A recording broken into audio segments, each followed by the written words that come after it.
우리 오늘 봉독한 그 말씀을 근거로 수로보니게 여인의 믿음이란 제목으로 같이 은혜를 받기를 원합니다. 이 수로보니게 여인의 이야기는 마가복음 7장에 기록되어 있기도 하지만 또 마태복음 15장에 또 같이 기록이 되어 있습니다. 마태복음 15장에는 가나안 여인으로 되어 있는데 성경 한번 띄워주시기 바랍니다.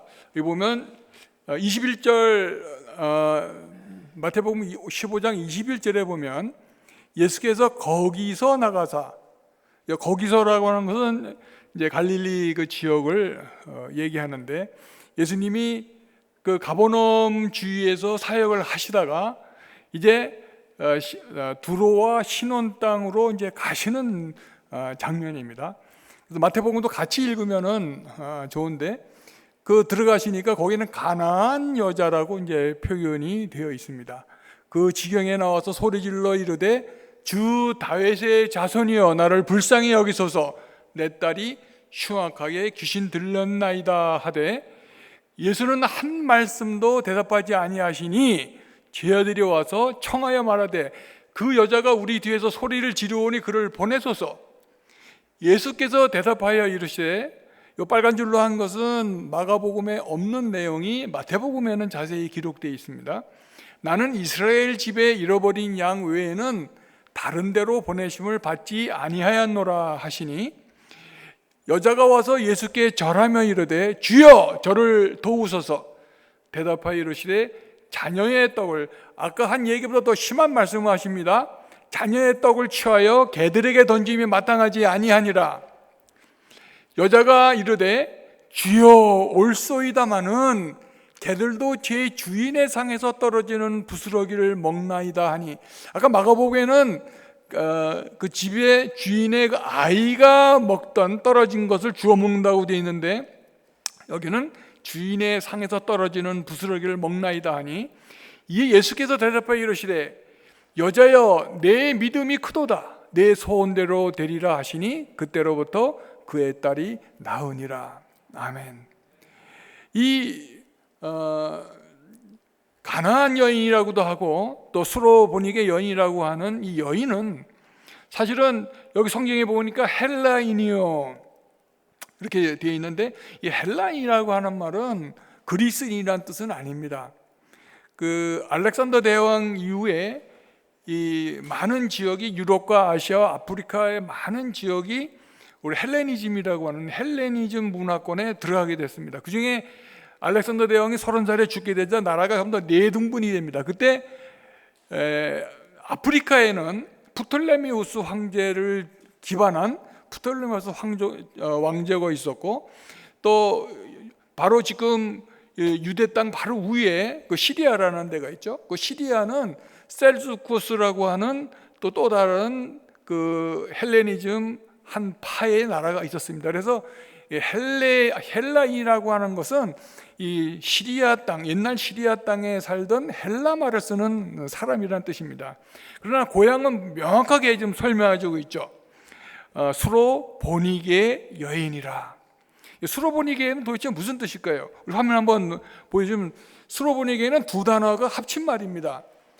수로는 수리아 또는 시리아라는 뜻이고, 그 베니에는 보니게, 베니에라고 한 것은 이제 페니키아를 얘기합니다. 그래서 두 지역을 합해서 이제 수로보니게인데, 여러분들이 단어 외우기 되게 어렵죠. 그래서 제가 밑에 써놨어요. 수로를 보니까 개가 한 마리 있더라. 수로를 보니까 개가 한 마리 있어요. 수로보니게 이렇게 외우시면 될 거예요. 어쨌든 수로보니게는 수리아와 페니키아가 합친 지역이니까, 다시 얘기하면 두로와 그 시돈 지역을 이제 사는 한 여인이라고 이제 보시면 됩니다. 이 두로와 시돈은 어느 지역인가 하는 게 상당히 중요합니다. 우리 한번 지도를 보면서 같이 한번 볼 텐데요. 이 두로와 시돈이라고 하는 지역은 처음에 하나님께서 이스라엘 백성에게 가나안 복지를 허락하실 때 12지파에게 그 하실 때 민수기에 보면, 그 민수기를 한번 먼저 들려주시기 바랍니다. 그 민수기에 그 하나님이 그 가나안 땅에 너희들이 가게 되면 땅을 받게 되는데, 그 민수기 34장 1절에서 15절에 보면 그 경계를 말씀하시는 가운데 조금 더 다음 쪽을 해주시면은 3절에 보면 남쪽 경계와 북쪽 경계를 이제 설명하고 있습니다. 그래서 남쪽 경계는 그 여매에서 거의 이스라엘 백성들이 40년간 그 간에서 반해에 있었던 그 북에서부터 시작이 됩니다. 그러니까 거기서부터 시작해갖고 북쪽에는 그러니까 남쪽은 여기에 보면 하살 아달이라고 하는 것이 맨 밑쪽이고, 맨 위에 쪽은 다음 5절 한번 보시면은 북쪽 7절 보여주세요. 북쪽 경계는 대에서부터 호루산까지 그어라라고 말씀하셨죠. 호루산은 어디인가? 지도 한번 다시 한번 보여주시겠어요? 아까 보였던 지도. 여기 보면 그 경계 이렇게 되어 있죠. 지금 분홍색으로 되어 있는 그 경계 맨 끝에가 호루산이에요. 거기 어디냐면 지금 두로와 시돈까지 다 포함합니다. 그러니까 하나님께서 처음에 이스라엘 백성들에게 가나안 복지에 가게 되면 너희들이 이 땅을 북쪽과 남쪽을 차지하게 되리라 하는 곳의 맨 꼭대기가 시돈부터 밑에 그 가데스 바네아까지 이르는 상당히 넓은 땅을 하나님께서 허락해 주셨어요. 그러면 이스라엘 백성들이 12지파로 나눠서 이제 지파별로 땅을 분배하게 됐죠. 그럼 그 맨 꼭대기는 누가 차지하겠냐면 다음 보시면 여기에 보면은 아셀 지파가 이제 그 땅을 차지합니다. 근데 초기에 이제 이 여호수아가 있을 때까지만 해도 땅은 분배했지만 그 땅을 다 침략하고 그 땅을 다 차지하지는 못했죠. 그것이 이제 남아있는 일이었는데 사실은 사사 시대에 그 일을 다 하지를 못해요. 그 대표적인 것이 뭡니까?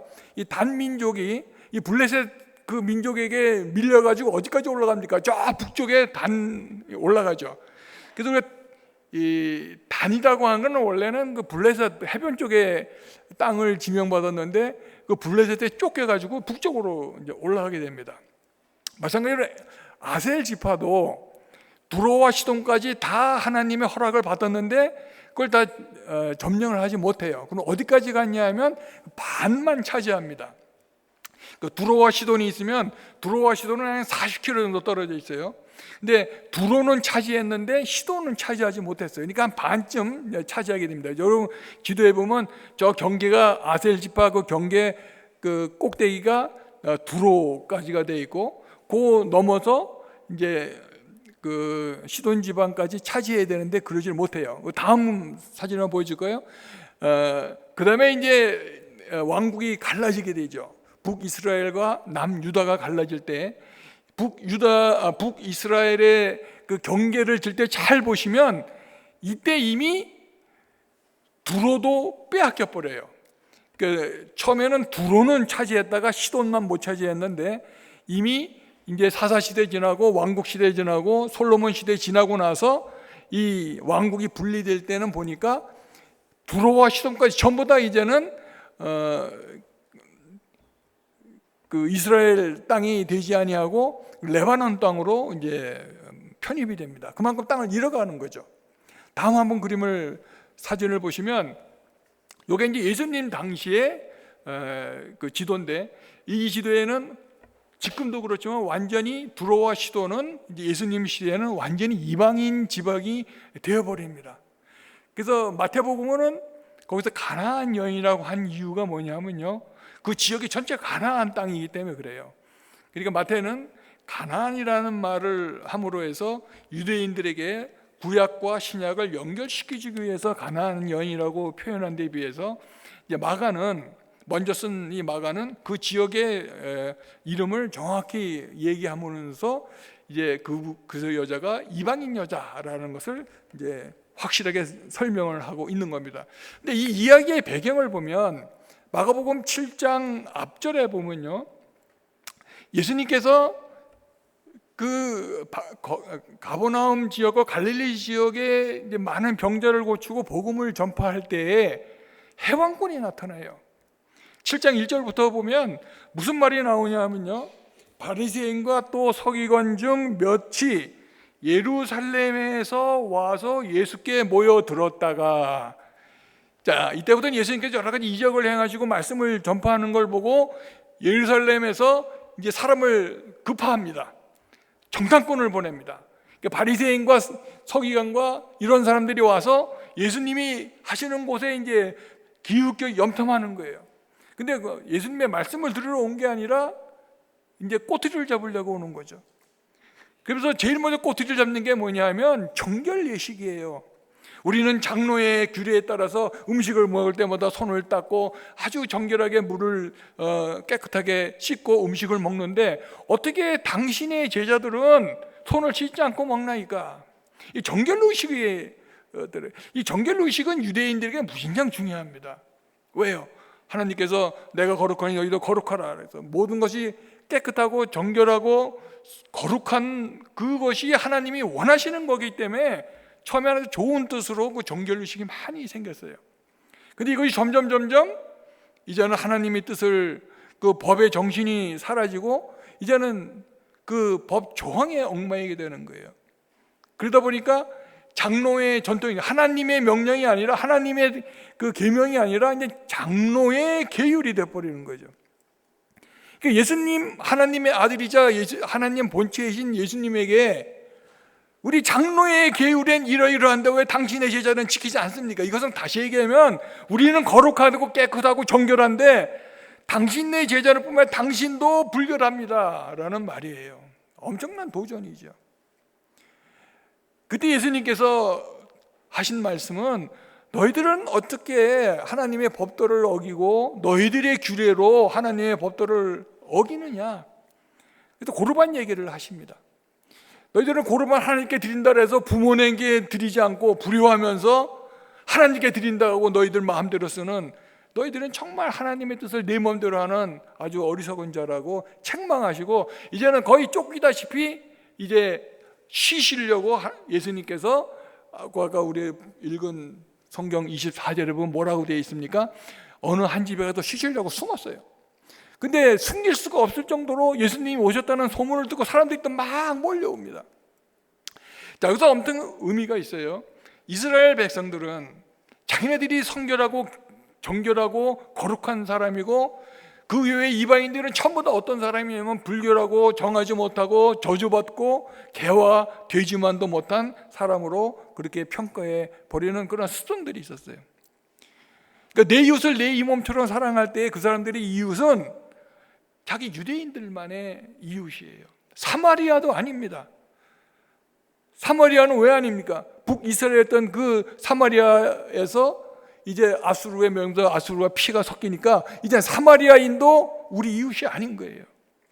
그 예수님께서 그래서 오히려 선한 사마리아인의 비유를 드시면서 너희들이 그 교만한 마음을 깨라고 말씀을 주시는 거 거의 비슷한 맥락에서 오늘 이 수로보니게 여인의 그 이야기를 들으시면 훨씬 이해가 쉬울 거예요. 이 여인이 와서 예수님이 오셨다는 소리를 들었습니다. 이 여인이 예수님 오셨다는 소문을 듣자마자 아까 보니까 혼자 숨어 있으려는데도 있을 수가 없어요. 소문이 쫙 퍼져 있습니다. 물론 두로와 시도는 그 아셀 지파 바로 우회니까 상당히 가까워요. 갈릴리하고도 그렇게 멀지 않습니다. 그러니까 두로와 시돈까지 한 40km인데 갈릴리에서 거기까지 또 한 그 정도 거리가 된다 그래요. 그러니까 물론 한 100리, 우리나라로 얘기하면 100리길이 넘기 때문에 가까운 거리는 아닙니다. 그러나 예수님께서는 주로 이 갈릴리 지역에서 사역을 하시다가 이럴 때 이 오히려 거기서 복음을 전하고 많은 이적을 행할 때 사람들이 믿지를 않고 오히려 신란하고 예수님을 비방하려고 할 때 예수님은 그 쉼을 얻기 위해서 오히려 그 이방 땅으로 가셨다는 사실을 우리가 성경을 통해서 알 수가 있습니다. 이 여인의 오늘 제목이 수로보니게 여인의 믿음이라고 했는데, 어떻게 이 여인의 믿음에 우리가 무엇을 배우고 우리 삶에 적용할 수 있을까요? 첫 번째, 이 여인의 믿음은 정말 오로지 예수님만이 할 수 있다는 확실한 믿음의 소유자였어요. 아마 모르긴 몰라도 이 두로와 시돈 지역은 페니키아 지역의 사람들은 그 뭐 해상 교통이 발달돼 있고 상업이 발달돼서 되게 부자라고 그래요. 어떤 학자들은 이 여인은 분명히 부자였을 거라고 이제 단언한 사람도 있어요. 근데 제가 보기에는 부자였을는지는 모르지만 이 딸이 너무나 아프기 때문에 아마 이 딸에 대한 그 애정으로 봐서는 각종 의사와 각종 약을 다 사용했을 거예요. 거기는 여러 가지 아스토라 신과 여러 가지 또 이방 신들이 있잖아요.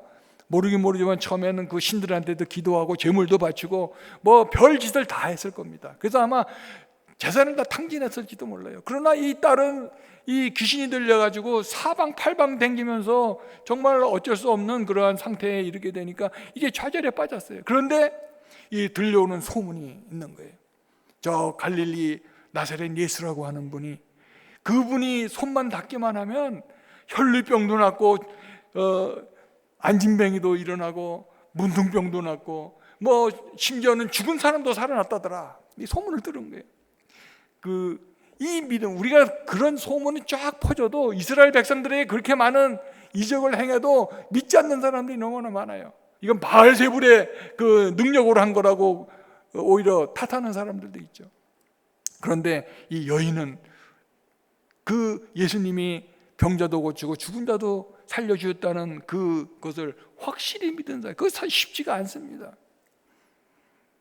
사람들이 소문으로 얘기하지만 소문으로 그냥 듣고 넘기는 사람이 있는가 하면 그것을 진실로 받아들인 사람이 있어요. 그것을 나의 일로 받아들이는 사람이 있어요. 나의 진리로 받아들이는 사람이 있어요. 이 여인이 바로 그런 여인이었어요. 그래서 지체 없이 예수님에게 다가갑니다. 소리를 질렀겠죠. 그런데 예수님은 답변을 안 하세요. 마태복음에 보면 그럽니다. 나는 이스라엘의 그 잃어버린 양 외에는 보내심을 받지 않았다. 이거 사실은 그 여인한테 한 얘기 아니에요. 누구한테 얘기냐면 제자한테 한 얘기입니다. 근데 그 뒤에서 그 여인이 그 소리를 들어요. 무릎을 꿇고 간청합니다. 그때 더 심한 말을 하죠. 이 개에게 줄 것을, 우리 가족이 먹어야 될 것을 개한테 던지는 것이 마땅하지 않아다. 자기를 개로 비유하는 거예요. 사실은 이 헬라인이라고 하는 사람들은 아까 얘기했듯이 그리스 사람은 아니지만 헬라 제국에 있었던 사람들은 자부심이 있습니다. 헬라어는 그 당시에 오늘날로 말하면 영어처럼 세계의 언어였었어요. 그러니까 헬라어를 썼다는 것은 그 당시에 상당히 지식층을 상징하는 것이고, 또 두로와 시돈의 그 페니키아 지역의 그 상업주의에 살았던 사람은 상당히 부를 가지고 있던 사람이에요. 이 여인에게는 나름대로 그 지식과 또 부의 나름대로의 자부심을 갖고 있었고 민족의 자부심도 있었을 거예요. 그런데 자기를 개라고 부를 때 이 여인은 거기에 아랑곳하지 않았어요. 당신만이 나를 고칠 수 있어요. 주님 머리를 조아리면서 무릎을 꿇던 그 믿음, 그 믿음이 정말 우리가 받아야 될 믿음입니다. 정말 여러분들이 오로지 주님이 모든 문제를 해결할 수 있다고 여러분 믿으십니까? 아멘이죠. 여러분이 무엇으로 여러분의 인생을 행복하게 만드실 거예요? 여러분 생각에 돈을 많이 모으면 행복할 것 같죠? 또 공부를 많이 해서 박사를 두세 개 갖고 있으면 행복할 것 같죠? 아니면 권세가 많아서 대통령도 되고 국회의원도 되고 유엔 사무총장도 되고 그러면 정말 행복할 것 같죠? 근데 그런 사람들 보면 깜빵을 가거나 살해 위협을 받거나 늘 정말 어려운, 행복하다는 건 찾아볼 수가 없어요. 오히려 정말로 세상의 온갖 근심과 걱정을 다 짊어지고 있는 사람들이죠. 주님만 우리의 삶을 책임질 수가 있어요. 이 여인은 주님만이 내 딸을 구할 수 있다. 이 딸을 구한다는 건 자기를 구하는 거나 똑같아요. 이 엄마에게는 딸과 자기는 하나예요. 그러한 믿음, 그 본받는 저 여러분들 주님 위로 축원을 드립니다. 두 번째, 이 수로보니게 여인의 믿음의 또 아름다운 모습은 무엇일까요? 저는 이 여인의 그 말이 정말 은혜와 복을 받는 말이라고 생각을 해요. 주여 옳습니다마는 개에게 줄 것을 줌이 마땅하지 않다, 자기를 개로 비유할 때 이 여인은 아까 얘기했죠, 자존심이 있고 그러면은 말을 대꾸할 수가 있겠죠. 아니 나를 개라고 취급하다니요. 여러분 나아만 장군 기억하시죠? 아니 내가 나아만 장군 근데 나를 요단강 그 더러운 물에 나를 씻으라고 그래? 아마 그럴 수가 있을 거예요. 틀림없이 이 여인도 아니 나를 개라고 얘기하다니 막 따질 수도 있겠죠. 아니 예수님은 하나님의 아들이라고 하면서 어찌 그런 말을 할 수 있어요? 내가 평생 그런 말 처음 들어봅니다. 따질 수도 있겠죠. 영어로 그 tit for tat이란 말이 있어요. tit for tat은 뭐냐면요, 상대방이 나에게 무슨 뭐 비난을 하거나 뭐를 꼬투리 잡을 때 맞장구 치는 것을 tit for tat이라 그래요. 그런 걸 잘하는 사람이 있죠. 그 정치인들 아주 잘합니다. 왜요? 정치인들은 그 어떤 말을 들으면 곧바로 즉시 얘기하지 않으면 자기를 바보 취급하기 때문에 즉시로 대답을 해요. 그런데 서로 주고받는 말은 나중에 다 정리해 보면은 자기네 얼굴 누워서 침 뱉는 얼굴이 되죠. 그러나 이 여인은 옳습니다마는 아들이 떨어진 그 상 밑에 떨어진 것을 개도 주워 먹지 않나이까? 또는 주인의 상 밑에 떨어진 것도 개는 주워 먹지 않습니까? 예수님, 당신 말이 맞아요. 맞지만 그러나 개도 그 부스러기를 먹잖아요. 저는 이 말씀을 할 때마다 우리 집 강아지를 늘 생각해요. 우리 강아지는 항상 제 밑에 밥 먹을 때 항상 그 밑에 있어요. 뭐 떨어지면 주워 먹으려고 그러죠. 일부러 줍니다. 이 말씀 보고 강아지를 그렇게 밥상에 부스러진 게 주면 안 되지. 따로 제가 주기는 합니다. 그러나 그 강아지가 주워 먹을 때 헐떡헐떡하는 그 모습을 볼 때마다 이 정말 믿음의 여인, 수로보니게 여인의 그 모습을 상상해요. 예수님께서 뭐라고 말씀해요? 마가복음에서는 뭐라 하면 내가 이 말을 하였으니 이제 돌아가라, 너희 딸이 낫다. 이 말이 뭡니까? 너의 이 정말 지혜로운 말, 축복받은 말, 네가 복받을 말을 했으니 이제는 집으로 돌아가라. 마태복음 뭐라고 했습니까? 내 믿음이 너를 구원하였노라 라고 얘기를 했지만 이 마가복음에서는 이 말을 했으니 이 말을 축복을 하시는 장면이 나옵니다. 잠언서 12장 18절에 보면 지혜로운 자의 혀는 양약과 같으니라. 잠언서 18장 6절에 보면 미련한 자의 입술은 다툼을 일으키고 그 입은 매를 자청하느니라.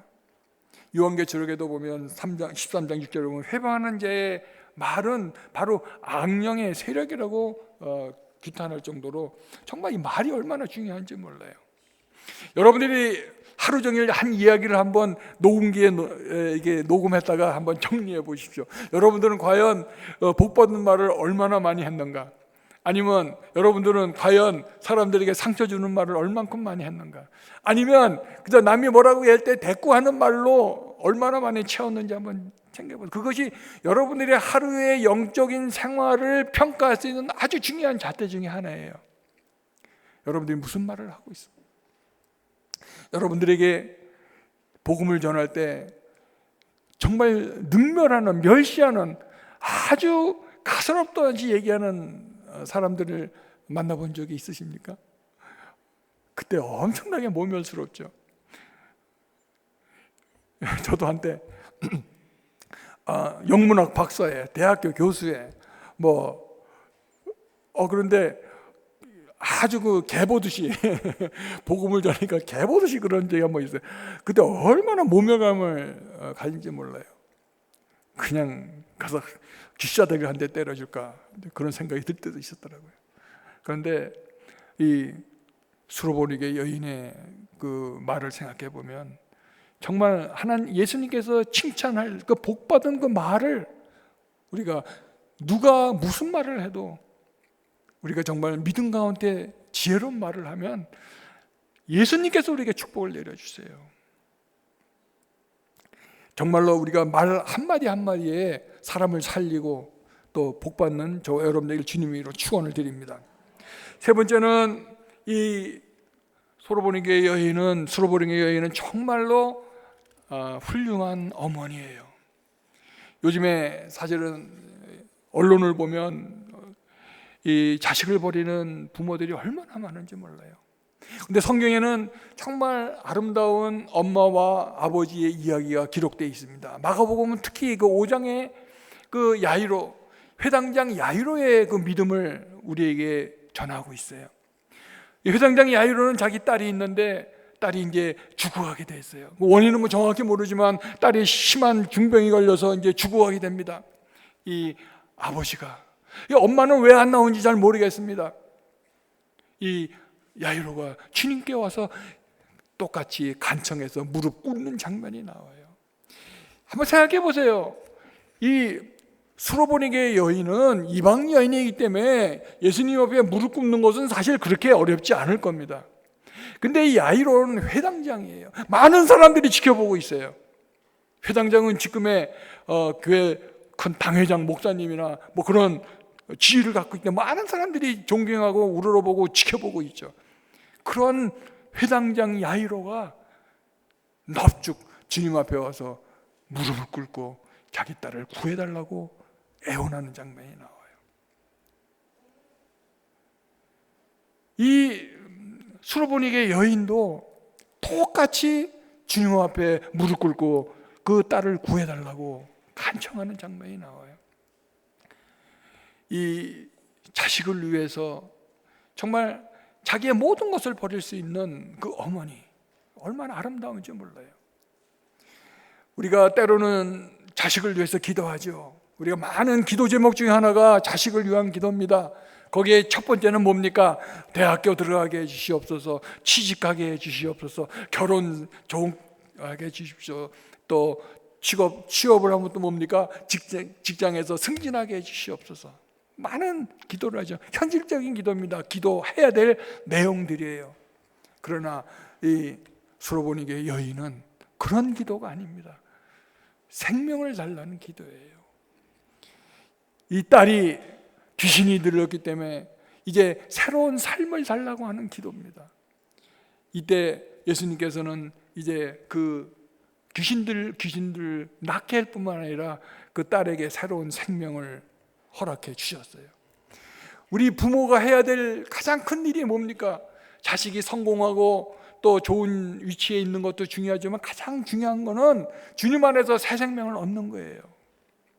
이렇던 모든 과거의 아픔, 과거의 이 옛사람은 다 죽여버리고 이제 새 사람으로 주님 앞에 새로 거듭나는 것, 그걸 위해서 우리 부모가 기도해야 돼요. 우리 그 열매를 보면 그 나무를 알 수 있다 그러잖아요. 그 열매가 뭡니까? 우리에게는 자식이잖아요. 자식이 주렁주렁 열매를 맺었는데 이 자식이 정말로 아름다운 믿음 생활을 하고 있는지 아니면 또 잘못된 생활을 하고 있는지 거기에 따라서 우리의 열매를 어떻게 보면 판가름할 수 있어요. 우리가 정말 자식을 위해서 목숨 걸고 기도할 수 있는 믿음, 이 어머니의 그 수로보니게 여인의 믿음, 우리가 오늘날 부모로서 아버지와 어머니의 그 기도로서 가장 중요한 기도가 되고, 또 우리가 매일같이 하는 기도 첫 번째 맨 꼭대기에 우리 자식이 취업하는 게 아니라 취업 전에 새로운 생명을 얻게 해주시옵소서, 주님을 알게 해주시옵소서, 악령이 떠나게 해주시옵소서. 정말 새로운 피조물 되기 위해서 기도하는 저와 여러분들에게 주님으로 축원을 드립니다. 이 마지막으로 이 우리 수로보니게 여인의 그 아름다운 그 믿음 하나, 저는 그 열정이라고 생각해요. 저도 처음에 예수님을 첫사랑의 그 열정, 믿음, 정말 밤을 새면서 기도해도 지치지 않던 그 열정. 근데 지금은 사실 그런 열정들이 뭐 여러 개 체력적인 문제되고 나이도 있어서 모르겠지만은 그런 게 좀 계속 제가 기도하는 제목 중에 하나예요. 그 많은 사람이 지켜보고 있고 그 많은 사람들이 비난하고 제자들은 뭐랍니까? 아유 저 시끄러운데 자꾸 뒤에서 시끄럽게 떠드는데 좀 어떻게 예수님 좀 어떻게 처분해 주세요 라고 얘기할 때 그 정도로 여인은 열정적으로 예수님께 다가가서 매달렸어요. 여러분 얼마나 많은 열정을 지금 갖고 계십니까? 처음에 예수님을 사모했을 때, 예수님을 주님으로 영접했을 때, 죄사함을 받았을 때, 성령의 충만함을 받았을 때 그 열정, 이 여인에게는 지금 그 누가 뭐라 그래도, 누가 막아도, 제자가 막아도, 사람들이 막아도, 핀잔해도 이 여인에게는 온통 주님을 향한 그 열정, 믿음, 그 믿음이 정말 아름다운 믿음이 되어가고 있어요. 저는 이 믿음이야말로 정말 오늘날 우리가 가장 오늘날 기독교인들이 제일 커다란 문제가 뭐냐면 열정이 없어요. 교회에서 예배를 드리는 걸 봐도 정말 옛날에 우리 어렸을 때 그 정말 뜨겁게 예배드리던 그 열정들이 점점 없어지고 있어요. 제가 2달간 미국에 있을 때 제가 여러 미국 교회를 다녔어요. 도대체 미국 교회는 지금 어떻게 지금 예배를 드리고 있는가?